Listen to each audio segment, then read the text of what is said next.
This ain't no family biz. You dealing with candy kids.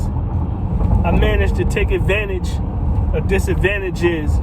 A kid with damages, but look at the man he is. And Candy is my mama, her drama from what my granny did. You see, the Grammy's gonna tell you who Orphan Annie is, but ain't no cameras on the nanny that's putting bandages over your blisters.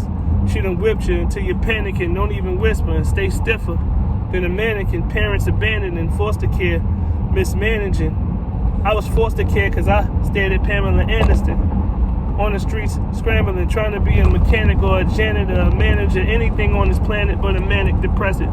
My aggression led to hammers as an adolescent. Learn a lesson, be a stand-up and put down the weapons. Disrespecting, put your hands up. I remember holidays, stressing over Santa.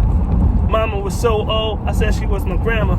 From slacking off to back and forth to Atlanta, now was Davidoff's and that's a Porsche with backing cameras, wearing black bandanas, black gorilla, I act bananas, so I just relax, baby.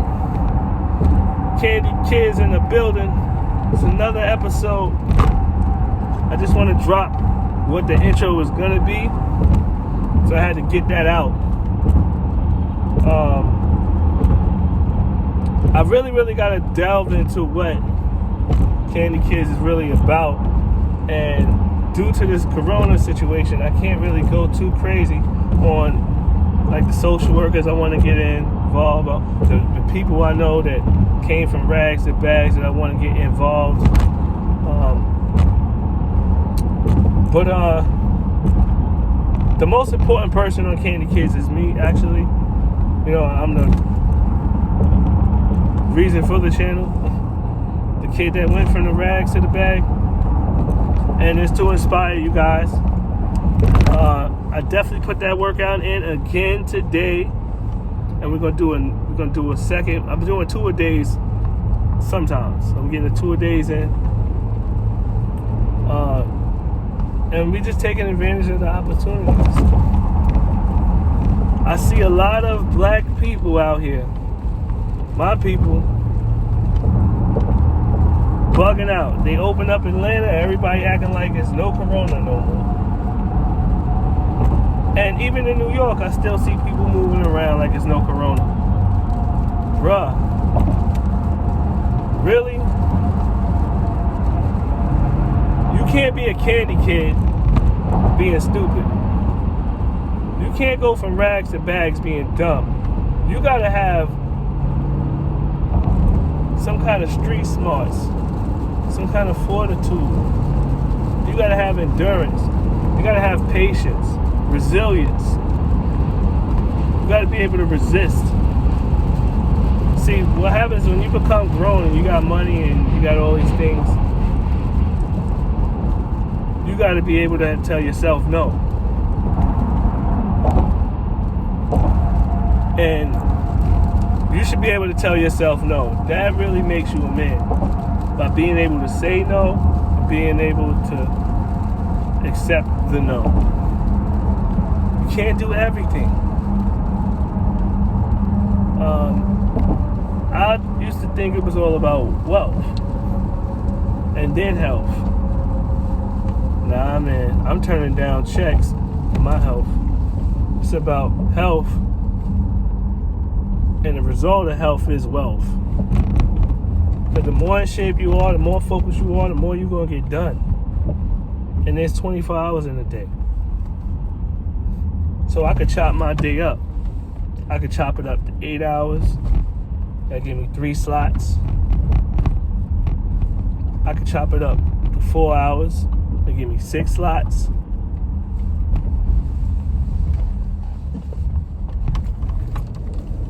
You can figure it out. You can switch it around. You know what I'm saying? You switch it around. And then them 6 slots, you can break it down and you figure it out. That's the most important thing that you have is your time. How you handle your time. And I choose my time when I'm driving, when I'm moving around to check in with y'all.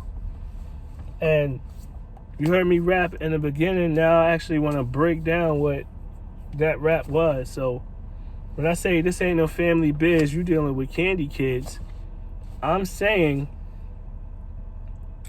because of foster care and what happened in the past with the family, it's like we can't even get together because of the damage that was done. So this ain't no family biz. You dealing with Candy kids. They're not gonna rock with each other even though they back together.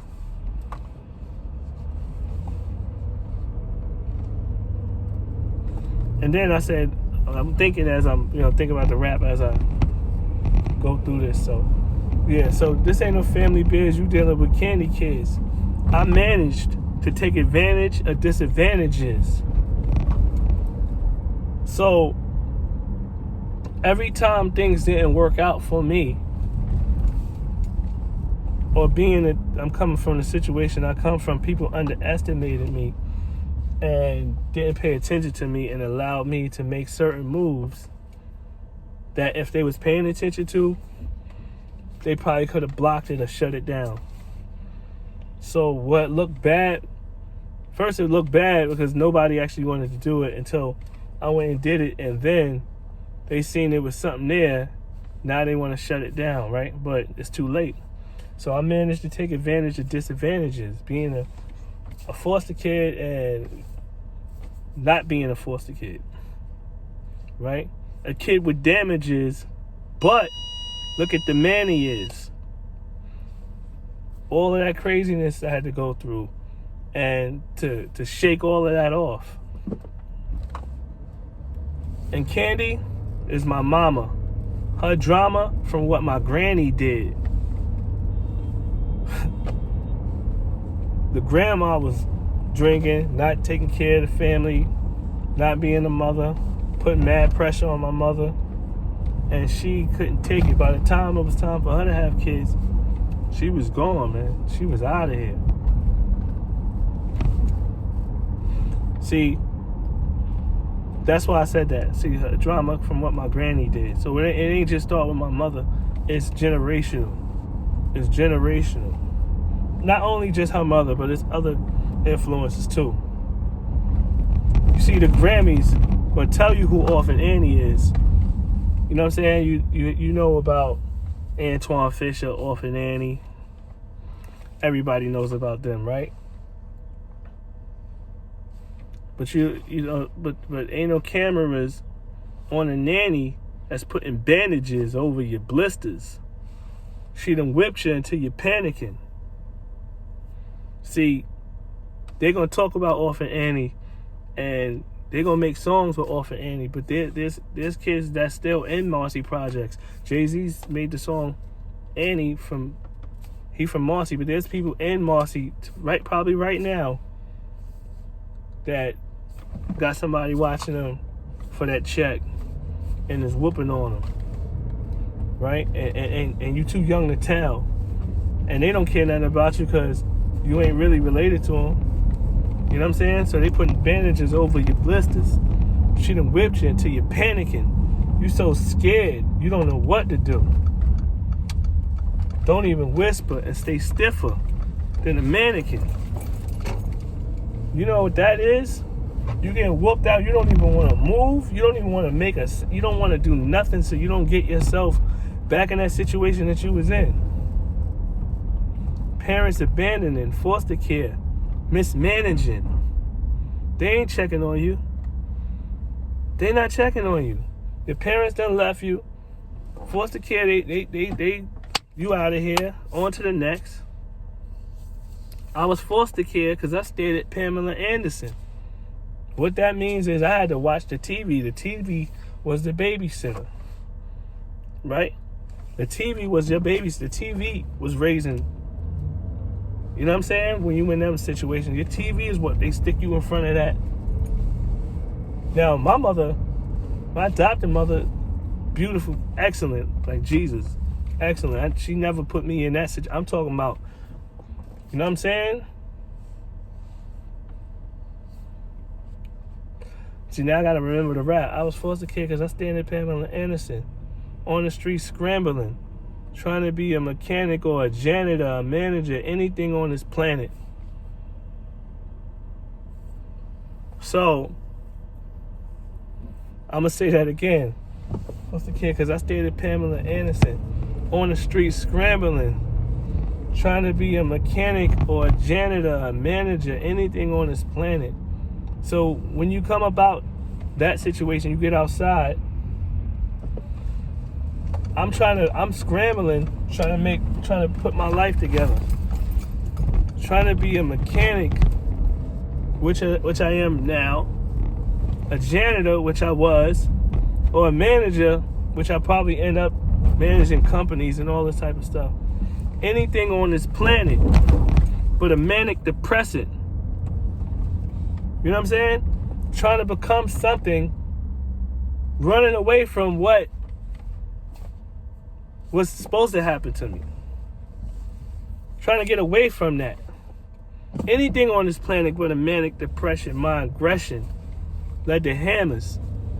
So because I'm trying to get away from all that, and because I'm confused, I'm running around the streets as a young boy, not knowing the laws, not knowing nothing, running around doing the wrong thing.